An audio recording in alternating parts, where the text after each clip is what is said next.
I do have a couple of questions because I'm not sort of this looks all nice and neat, but this But is, that's not, that's because I'm interviewing you. yeah, yeah, yeah, If yeah. you look over here, there's some piles of stuff.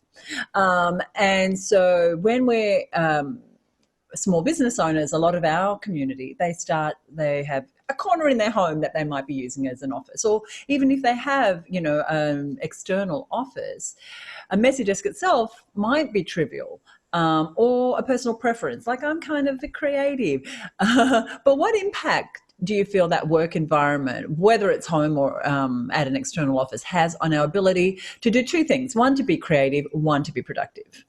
Well, so I think you're bringing up a very important point, which is that different circumstances are good for different people. So I don't think like everyone's better off with a neat desk or everyone needs to take the time to make a neat desk. Some people want to be in one kind of environment. Some people want to be in another kind of environment. Some people thrive in kind of unexpected juxtapositions, and some people really want to have everything like exactly neat and tidy. And I don't think that there's any reason to achieve a certain level of order or minimalism unless it works for you, unless it helps you.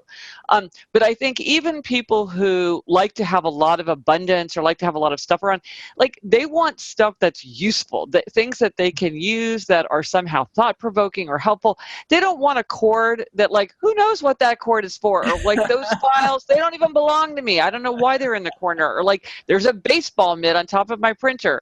Why is that there? I think there's a distinction between getting rid of things we don't use, don't need, don't love, and just getting that out of the way so it's not clogging our system. But I think you're right. Not everybody wants to get down to just like one little manila file folder on the corner of the desk. So for some people, that's just not important.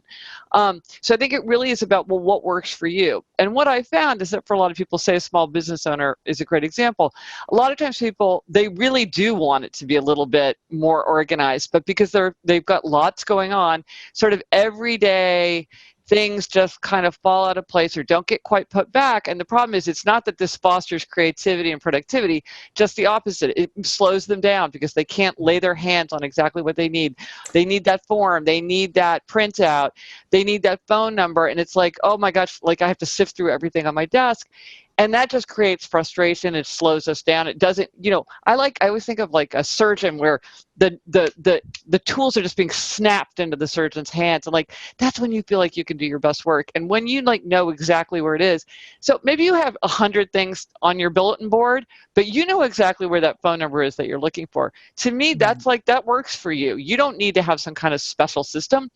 But if you can't find that phone number and you spend 45 minutes looking for it, that's when you're like, okay, I need to get some more outer order because that's going to give me that inner focus and kind of get me what I need to be as productive as I want to be.